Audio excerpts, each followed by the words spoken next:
Hello friends, स्वागत है आपका अपने इस यूट्यूब चैनल सक्सेस की चाहत में। दोस्तों, हम 12th क्लास की ज्योग्राफी को कंप्लीट कर रहे हैं और उसके जो 7 चैप्टर हैं उन्हें मैं बहुत ही बेहतरीन तरीके से पढ़ाकर कंप्लीट कर चुका हूं और आज उसका जो आठवां चैप्टर है उसके बारे में हम बात करेंगे। दोस्तों, ये चैप्टर कुछ बड़ा है तो मैं इसको 2 पार्ट में पढ़ाऊंगा आपको। आज उसका पहला पार्ट लेके आऊंगा और जो कल है उसका मैं सेकेंड पार्ट लेके आऊंगा। हो सकता है आज ही सेकेंड पार्ट बनाऊं तो आप उसे देख लीजिएगा। तो चलिए दोस्तों, आज का टॉपिक हम शुरू करते हैं। दोस्तों, जो 8वें चैप्टर का जो नाम है वो है परिवहन एवं संचार। ये हम पिछले चैप्टर में भी पढ़ चुके हैं। इसके बारे में आपको कुछ बातें पिछले चैप्टर में बता चुका हूँ, लेकिन फिर से हम इसको डिटेल से, बहुत ही ज़्यादा डिटेल से इसको पढ़ेंगे। तो चलिए दोस्तों, शुरू करते हैं। जो परिवहन है, पहले आप उसका मतलब समझिए कि परिवहन होता क्या है। जैसे मैंने आपको पिछले चैप्टर में भी बताया कि मतलब किसी भी व्यक्ति या वस्तुओं को एक स्थान से दूसरे स्थान तक पहुंचाना, और वो जिस माध्यम को जरिए पहुंचाया जाता है उसे परिवहन कहते हैं। जैसे कुछ भी हो गया, जैसे व्यक्ति हो गया, कोई भी सामान हो गया, तो मतलब जैसे एक सामान जैसे यहाँ पर है और हमें यहाँ पर पहुंचाना, तो जैसे यहाँ से यहाँ जाएंगे तो मतलब वही परिवहन कहलाता है। देखिए क्या कह रहा है, व्यक्तियों एवं वस्तुओं की एक स्थान से दूसरे स्थान तक वहन करने की सेवा अथवा सुविधा को परिवहन कहा जाता है। बिल्कुल सही बात है। मैंने भी आपको यही बताया कि मतलब व्यक्तियों सेवाओं को एक स्थान से दूसरे स्थान तक पहुंचाना ही परिवहन है। और ये परिवहन किन किन विधाओं के जरिए होता है, आप इन्हें देख लीजिए एक बार। जो परिवहन है वो स्थल परिवहन के माध्यम से भी होता है, और जल परिवहन के माध्यम से भी होता है, वायु परिवहन के माध्यम से भी होता है, और पाइपलाइन के जरिए भी होता है। दोस्तों, आपके लिए पाइपलाइन यहाँ पर नया होगा। इसके बारे में हमने पिछले चैप्टर में नहीं पढ़ा, तो इसके बारे में आपको बहुत ज़्यादा डिटेल से पढ़ाऊंगा। और ये जो सड़क और ये जो स्थल परिवहन है, ये सड़कों के जरिए भी होता है, रेल के जरिए, और ये पाइपलाइन। दोस्तों, ये जो पाइपलाइन को मैंने अलग से लिखा है, ये पाइपलाइन स्थल परिवहन के अंतर्गत ही आता है। स्थल परिवहन क्या होता है? स्थल परिवहन मतलब जो जमीन पर जिन भी चीजों का परिवहन होता है, ठीक है। स्थल मतलब क्या? जमीन। तो मतलब सड़क भी जमीन पर, मतलब सड़क तो जमीन पर है ही, और मतलब रेलवे भी जमीन पर ही चलती है, और पाइपलाइन को भी जमीनों के नीचे से ही बिछाया जाता है। और इसकी जो दूसरी विधा है वो है जल परिवहन, ठीक है। जल परिवहन से यात्री एवं माल। देखिए दोस्तों, स्थल परिवहन और जल परिवहन और वायु परिवहन, इन तीनों से ही यात्री एवं माल दोनों का परिवहन होता है। एक स्थान से दूसरे स्थान तक दोनों का परिवहन होता है यात्री एवं माल के जरिए, ठीक है। और इसको देख लीजिए परिवहन को। और ये पाइपलाइन क्या कह रहा है, आप पाइपलाइन को देखते हैं। पाइपलाइन, जब से दोस्तों ये पाइपलाइन आई है ना, तो उसके जरिए हम पानी, गैस एवं तेल या कोई भी तलीय पदार्थ को मतलब भेजना बहुत ज्यादा आसान हो गया है। पाइपलाइन के जरिए पानी, गैस, तेल या अन्य तरल पदार्थ भेजे जाते हैं, और ये दोस्तों बहुत ही सुरक्षा से भेजे जाते हैं ये, ठीक है। इनको भेजने में कोई दिक्कत नहीं आती है, ठीक है। अब हम सबसे पहले कंप्लीट करेंगे स्थल परिवहन। देखिए इधर देखिए, पहले आप, हमने पढ़ी है परिवहन की विधाएं क्या क्या है, ठीक है। अब हम सबसे पहले कंप्लीट करेंगे स्थल परिवहन को, और स्थल परिवहन के अंतर्गत हम देखेंगे सड़क को, रेलवे को, पाइपलाइन को, ठीक है। और फिर इसकी दूसरी विधा है जल परिवहन, हम इसको देखेंगे एक एक। फिर तीसरी को वायु परिवहन देखेंगे, और फिर पाइपलाइन हम देखेंगे। तो ठीक है, तो अब हम सबसे पहले कवर करने वाले स्थल परिवहन। स्थल परिवहन में क्या है? सड़क, रेलवे, पाइपलाइन, ठीक है। इन्हें आप याद रखिए, बिल्कुल सीक्वेंस में पढ़ेंगे हम। स्थल परिवहन के अंतर्गत क्या आता है? सड़क परिवहन आता है, रेल परिवहन आता है, पाइपलाइन परिवहन आता है। सड़क परिवहन क्या होता है कि सड़क पर जो भी गाड़ियां या जो भी मतलब कहें ट्रांसपोर्ट सड़क पर चलता है वही सड़क परिवहन होता है, और ठीक है। और सड़कों पर माल एवं यात्री दोनों का वहन होता है। सड़क परिवहन के जरिए माल एवं यात्री दोनों का परिवहन होता है। जैसे ट्रक हो गया, गाड़ी हो गई, ठीक है, कोई भी ऑटो हो गया, तो मतलब इससे माल को भी एक जगह से दूसरी जगह पर भेजा जाता है, और जो व्यक्तियों को भी एक जगह से दूसरी जगह भेजा जाता है, ठीक है। रेल परिवहन, दोस्तों ये जो रेल परिवहन है, ये सबसे अधिक ये ज्यादा मात्रा में माल और व्यक्ति दोनों को एक स्थान से दूसरे स्थान पर भेज सकता है, सबसे ज्यादा अधिक मात्रा में, क्योंकि रेल जो है वो बहुत बड़ी होती है, ठीक है। और उसमें माल डिब्बे भी होते हैं, और मालगाड़ी भी होती है जो मतलब एक स्थान से दूसरे स्थान पर मालों को पहुंचाती है, और ये बहुत ही ज्यादा मात्रा में पहुंचाती है। तो मतलब उनको जो है, जब से ये रेल परिवहन आई है तो मतलब, और जो सड़क परिवहन है उनकी लागत में कमी आई है, क्योंकि रेल परिवहन से हम ज्यादा से ज्यादा माल एक ही बार में भेज सकते हैं। अगर हम सड़क परिवहन से भेजते हैं माल को किसी एक स्थान से दूसरे स्थान पर, या फिर एक राज्य से दूसरे राज्य पर, तो हमें ज्यादा परिवहन लगता है। लेकिन हम रेल के माध्यम से ही इकट्ठा ये परिवहन ही हम भेज सकते हैं, इकट्ठा सामान ही भेज सकते हैं एक जगह से दूसरी जगह पर। ठीक है, और पाइपलाइन के बारे में दोस्तों मैं आगे बताऊंगा आपको, बिल्कुल डीप स्टडी कराऊंगा पाइपलाइन की बिल्कुल। ठीक है, पाइपलाइन मैंने आपको थोड़ा बहुत बता दिया, लेकिन फिर भी हम इसकी डीप स्टडी करेंगे बिल्कुल। देखिए सड़क परिवहन के अंतर्गत मैंने आपको ऊपर जैसे पढ़ाया है सड़क परिवहन, लेकिन हम इसकी बिल्कुल इसकी तह तक जाएंगे, हम बिल्कुल इसको गहराई से पढ़ेंगे, ताकि जो एग्जाम में क्वेश्चन आते हैं उन्हें हम एक भी क्वेश्चन आपसे छूटे ना और आप बढ़िया तरीके से उन्हें अटेम्प्ट कर सके। देखिए दोस्तों, सड़क परिवहन को कहते हैं सड़क यानी भूमि पर चलने वाले वाहन, मतलब जो जमीन पर जो वाहन चलते हैं, भूमि पर जो वाहन चलते हैं वही सड़क परिवहन है। वस्तुओं तथा सेवाओं का ज्यादातर संचालन सड़कों द्वारा ही होता है। उससे मैंने आपको पहले बताया कि मतलब सड़कों द्वारा वस्तुओं एवं सेवाओं, सॉरी दोस्तों, वस्तुओं एवं, दोस्तों यहाँ पे सेवाएं गलत लिख गया है, आप इसे एक बार काट के वस्तुओं एवं व्यक्तियों लिख लीजिए। दोस्तों हो जाती है थोड़ी बहुत गलती, तो आप इस पे कंफ्यूज मत होइए, इसे आप काट लीजिए। वस्तुओं एवं व्यक्तियों का ज्यादातर संचालन सड़कों द्वारा ही होता है। ठीक है, मैंने आपको शुरू में ही बताया, शुरुआत के दिनों में मानव स्वयं वाहक थे। आपने ये बात देखी होगी या फिर सुनी भी होगी और आपने पढ़ा भी होगा। शुरुआत के दिनों में, जैसे शुरुआत के दिनों में क्या था, मतलब कोई भी ट्रांसपोर्ट नहीं था, कोई भी गाड़ी नहीं थी, जब पहिए का आविष्कार भी नहीं होता, तो मतलब जब लोगों की शादी होती थी तो मतलब दुल्हन को किस में लेके आया जाता था, पालकी में लेके आया जाता था ना, और पालकी को कौन लेके आता था, मानव ही लेके आते थे ना। तो मतलब शुरुआत में मानव स्वयं ही वाहक थे, उसको स्वयं चलाते थे। ठीक है, और जब से पहिए का आविष्कार आया तो मतलब परिवहन में बहुत ज्यादा क्रांति ऐसी आ गई। पहिए के आविष्कार ने परिवहन में क्रांति लेकर आई। जब पहिए का आविष्कार हुआ धीरे धीरे तो लोगों ने सोचा इससे मालगाड़ी बनाई जा सकती है। मालगाड़ी मतलब जो बैलगाड़ी होती है उसकी बात कर रहा हूँ मैं, बैलगाड़ी हो गया, घोड़ा गाड़ी हो गया। ठीक है, तो मतलब इनके जरिए थोड़ा बहुत परिवहन होने लगा।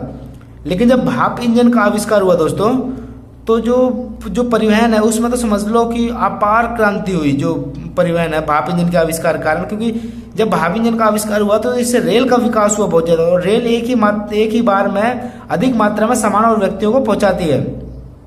ठीक है, भाप ईंधन के आविष्कार के बाद परिवहन में एक नई क्रांति आ गई, जिससे रेलवे सर्वाधिक लोकप्रिय तथा तीव्रतम प्रकार बन गया। दोस्तों मैंने आपको बताया।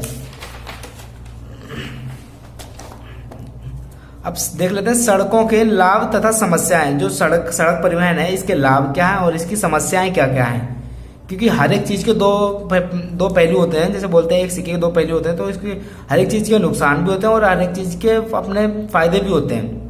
सबसे पहले लाभ देखते हैं क्या है।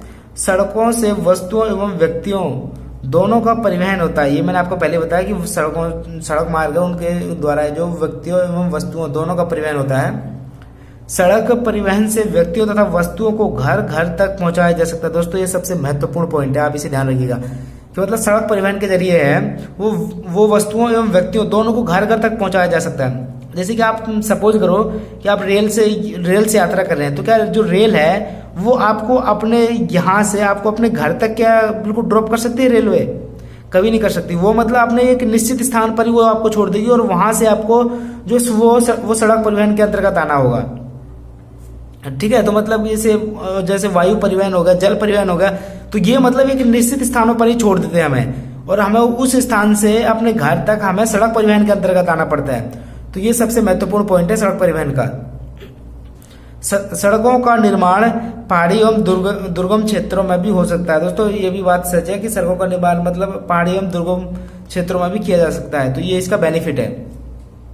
छोटी दूरी के लिए सड़क मार्ग बेहतर होता है। दोस्तों छोटी दूरी के लिए सड़क मार्ग बहुत ही ज़्यादा बेहतर होता है, क्योंकि हम थोड़ी बहुत दूरी के लिए नहीं हम रेल मार्ग का प्रयोग करते हैं, नहीं वायु मार्ग का प्रयोग करते हैं, नहीं जल मार्ग का प्रयोग करते हैं। तो मतलब जो छोटी दूरी जो तय करने के लिए वो जो होती है वो सड़क परिवहन के माध्यम से ही होती है। ठीक है, अब इसकी समस्याएं देख लेते हैं कि सड़क परिवहन की समस्याएं क्या क्या हैं, क्योंकि हर एक चीज़ के दो पहलू होते हैं, बताया मैंने आपको। जो सड़कें प्राकृतिक आपदा के दौरान तथा खराब मौसमी दशाओं में अनुपयोगी हैं। तो जब प्राकृतिक आपदा आती है, जैसे कोई भी भूकंप आता है, बाढ़ आती है, तो मतलब उस समय जो सड़कें हैं वो मतलब उपयोग लायक नहीं रह जाती है। उस समय में जो वायु मार्ग है वो हमारा बहुत काम आता है प्राकृतिक आपदा के लिए। ठीक है, जब जैसे बाढ़ भूकंप आ जाता है तो मतलब उस समय जैसे राहत क्षेत्र में जाना होता है, तो मतलब सड़कें तो तहस नहस हो जाती हैं वायु। ठीक है, तो मतलब और ये जो वायु परिवहन है उसके जल्दी से जल्दी उस क्षेत्र में पहुंचा जा सकता है। यातायात की मांग को सड़क जाल पूरा नहीं कर पाता है, जिससे जाम की समस्या उत्पन्न हो जाती है। दोस्तों जो शहर है, शहर क्या मतलब कहीं भी ज़्यादातर है, सड़कों पर जाम बहुत लगता है। आपने देखा होगा सड़कों पर हर जगह जाम लगता है। जैसे दिल्ली में तो फेमस ही है, दिल्ली की सड़कों पर लगता है जाम। ये जाम क्यों लगता है दोस्तों? जब आबादी बढ़ती जाएगी तो पब्लिक की जो मांग है, डिमांड है, वो भी बढ़ती जाएगी। ठीक है, जब उनकी डिमांड बढ़ेगी तो लोगों के पास अपने अपने वाहन आएंगे, वो अपने निजी वाहनों में जाएंगे। जब अगर सपोज करो आप, अगर हर एक व्यक्ति अपने निजी वाहन से जाएगा तो मतलब सड़कों पर भीड़ तो होगी। अगर वो अपने निजी वाहन की जगह किसी सार्वजनिक वाहन में जाए या बसों में सफर करे तो मतलब उसके एक तो उसका ईंधन का बचत है और एक नई जो सड़क पर जो जाम लगता है एक उसकी बचत होगी। ठीक है, लेकिन जो लोग हैं वो आजकल समझते नहीं, अपना बस दिखाने के लिए उन्हें तो चाहिए कि हमारे पास भी गाड़ी है तो हम भी अपनी निजी गाड़ी से जाएंगे। लेकिन दोस्तों आपको उसका जो ईंधन है वो आपको बचत करना होता है। ठीक है, निर्माण एवं रखरखाव में भी अधिक निवेश लगता है। जैसे बीच बीच में जैसे किसी दुर्गम स्थानों पर हमें सड़क का निर्माण करना है तो मतलब उसमें जो है ज़्यादा निवेश की आवश्यकता होती है। ठीक है, कच्ची सड़कें एवं गड्ढे ये इसकी प्रमुख समस्या है सड़कों की, कि जहाँ पर कच्ची सड़कें होती हैं वो बारिश में मतलब बिल्कुल अनुपयोगी हो जाती हैं। और जो गड्ढे हैं, अगर सड़कों पर जो बीच में गड्ढे होते हैं वो मतलब जैसे रात में कोई सफ़र कर रहा है और वहाँ पर सड़कों पर लाइट नहीं है तो मतलब गड्ढे उनके लिए बहुत ज़्यादा नुकसान पहुँचाते हैं। ये तो नॉर्मल सी बात है दोस्तों, आपने भी सफ़र किया होगा तो मतलब वो भी आपने भी इस समस्या को देखा होगा। देख लेते हैं महामार्ग। ये एक राजमार्ग होता है, सॉरी महामार्ग होता है। तो इसके बारे में देखते हैं ये क्या है। ये एग्जाम में 2 नंबर के क्वेश्चन या 3 नंबर का क्वेश्चन में पूछता है। वैसे 2 नंबर क्वेश्चन नहीं आता है दोस्तों, 3 नंबर का क्वेश्चन आता है एग्जाम में। तो 3 नंबर क्वेश्चन में आपसे पूछ सकता है कि, या फिर इसकी डेफिनेशन पूछ सकता है 1 नंबर में। इसकी परिभाषा देख लेते हैं। दूरस्थ स्थानों को जोड़ने वाली पक्की सड़कों को महामार्ग कहा जाता है। मतलब जो दूर दूर की सड़कें हैं, उन्हें जो सड़कें जोड़ती है उन्हें ही महामार्ग कहा जाता है। और ये मतलब ये सड़कें ये पक्की होती है। ठीक है, महामार्ग जो सड़कें हैं इनकी विशेषताएं देख लेते हैं कि इनकी विशेषताएं क्या क्या है। महामार्गों को आबादित यातायात की सुविधा प्रदान करने के लिए इन पर फ्लाईओवर बनाए जाते हैं। जैसे जो दोस्तों बड़े बड़े जो महामार्ग होते हैं इन पर यातायात मतलब वो आबादित रूप से चलते रहे, मतलब इन पर जाम ना लगे, इसको देखते हुए उसके ऊपर फ्लाईओवर बना देते हैं। ताकि मतलब कुछ वाहन नीचे से जा सकें या कुछ वाहन ऊपर से जा सके, तो मतलब ताकि जो वाहन है उन पर जाम ना लगे रोड में। ठीक है, ये सड़कें गति अवरोधकों से मुक्त एवं कई लेन वाली होती हैं। दोस्तों आपने लेन जानते हैं आप क्या है? जैसे सड़क पर चलते हैं, जैसे ये मान लीजिए आप सड़क है। ठीक है, ये सड़क तो मतलब इसके बीच बीच में लेन होती है ना, ऐसे लेन होती है ना, तो उसी को कह रहे हैं कि ये मतलब अधिक लेन वाली होती है। ठीक है, जिससे मतलब जो है वो जिससे परिवहन है वो मतलब मुक्त रूप से चल सके, मतलब उसमें कोई बाधा ना आए। क्योंकि जो आप लेन है वो कई लेनों वाली होती है, 3 लेन 4 लेन भी होते हैं इसमें, जो मतलब अपने अपने लेन में वो चलते जाते हैं। ठीक है, तो ये इसमें वातावरण आबादित रूप से चलता रहता है। इनकी चौड़ाई लगभग 80 मीटर होती है। जैसे मैंने आपको ये बताया कि ये एक रास्ता है, तो मतलब इनकी जो चौड़ाई है ये 80 मीटर है। ठीक है, ये सड़कें देश के प्रमुख नगरों पत्तनों को मिलाती है। महामार्ग का नाम ही मतलब महामार्ग मतलब बड़े मार्ग, जो देश के प्रमुख नगरों एवं पत्तनों को जोड़ती हैं। ठीक है, इन सड़कों के किनारे पर रेलिंग लगी होती है ताकि इनको क्रॉस ना किया जा सके, यातायात निर्बाध गति से चलता रहे। दोस्तों जो मतलब सड़क होती है, जैसे ये मैंने आपको बताया ऊपर से ये सड़क है, तो मतलब इनके किनारों पर रेलिंग लगी होती है। ठीक है, मतलब रेलिंग मतलब ग्रिल लगी होती है ताकि मतलब जो है नहीं उस साइड का वाहन है वो इस साइड आ सके, नहीं जो इस साइड का वाहन है वो उस साइड जा सके। सीमावर्ती सड़कें देख लेते हैं दोस्तों। ये क्या है, ये एग्जाम में 1 नंबर पूछता है। इनकी परिभाषा, सीमावर्ती सड़कें किन्हें कहते हैं? किसी देश में अंतरराष्ट्रीय सीमा के सहारे बनाई गई सड़कों को सीमावर्ती सड़कें कहा जाता है। मतलब अंतरराष्ट्रीय सीमा, जैसे भारत है, भारत की अंतरराष्ट्रीय सीमा जैसे चीन के साथ मिलती है, तो मतलब जो भारत और चीन है इनकी जो भारत की जो अंतरराष्ट्रीय सीमा है वो जो इसके साइड, जैसे मान लीजिए आप ये बाजू भारत की सीमा है। ठीक है, इस साइड भारत की सीमा है और इस साइड चाइना की सीमा, इस साइड चाइना की सीमा, इस साइड भारत की सीमा है। तो मतलब इसकी सीमा के बिल्कुल निकट ये जो यहाँ पर जो सड़कें बनेंगी, यहाँ पर जो सड़कें बनेंगी वही सीमावर्ती सड़कें होती हैं कि मतलब अंतरराष्ट्रीय सीमा के सहारे जो सड़कें बनाई जाती हैं। ठीक है, राष्ट्रीय सीमा नहीं, अंतरराष्ट्रीय सीमा। राष्ट्रीय सीमा तो राज्यों के मध्य हो जाएगी, राज्यों के सहारे, लेकिन ये अंतरराष्ट्रीय सीमा है। इनकी विशेषताएं देख लेते हैं। इनकी विशेषताएं क्या क्या है? ये सड़कें सुदूर क्षेत्रों में रहने वाले लोगों को प्रमुख नगरों से जोड़ने व प्रतिरक्षा प्रदान करने में महत्वपूर्ण भूमिका निभाती है। कि मतलब उस क्षेत्र के जो लोग हैं, जहाँ पर सीमावर्ती सड़कें जहाँ पर बनी होती हैं, जो उस क्षेत्र के जो लोग रहते हैं, ठीक है, मतलब उन लोगों को सुविधाएं प्रदान की जा सके, कि मतलब वो भी उस महामार्ग के जरिए या फिर उस सीमावर्ती सड़कों के जरिए ये दूसरे सड़कों पर आ सके, दूसरे राज्यों में जा सके, ठीक है। तो इन्हें इसका लाभ प्राप्त होता है। और युद्ध के समय राहत सामग्री पहुंचाई जा सकती है। कि मतलब जब युद्ध अगर बाई चांस मतलब किसी का युद्ध हो जाता है किसी भी देश से, उसकी सीमावर्ती से, तो मतलब उस समय उस रोड से या सीमावर्ती सड़कों से जल्द राहत पैकेज की सुविधाएं पहुंचाई जा सकती हैं हमारे जवानों को या वहां के जो स्थानीय निवासी हैं उनको। अब एक परिभाषा देख लेते हैं, सड़क घनत्व क्या है, ठीक है। ये भी एग्जाम में 1 नंबर क्वेश्चन आता है कि सड़क घनत्व की परिभाषा बताइए, सड़क घनत्व क्या होता है। सड़क घनत्व का अर्थ है प्रति 100 वर्ग किलोमीटर क्षेत्र में सड़क मार्ग की कुल लंबाई।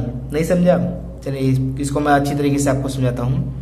जैसे ये कोई क्षेत्र है मान लीजिए, ठीक है, और ये क्षेत्र है, ये 100 वर्ग किलोमीटर है, इस क्षेत्र का जो क्षेत्रफल है वो 100 वर्ग किलोमीटर है, ठीक है। अब इस क्षेत्र के अंतर्गत, इस क्षेत्र के अंदर जितनी भी सड़कों की लंबाई होगी, मतलब सड़कें जरूर नहीं है सीधी हो, कैसी भी हो सकती है, टेढ़ी मेढ़ी कैसी भी हो सकती है, अभी सीधी हो सकती है, मतलब सड़कों की हमें कुल लंबाई नापनी है।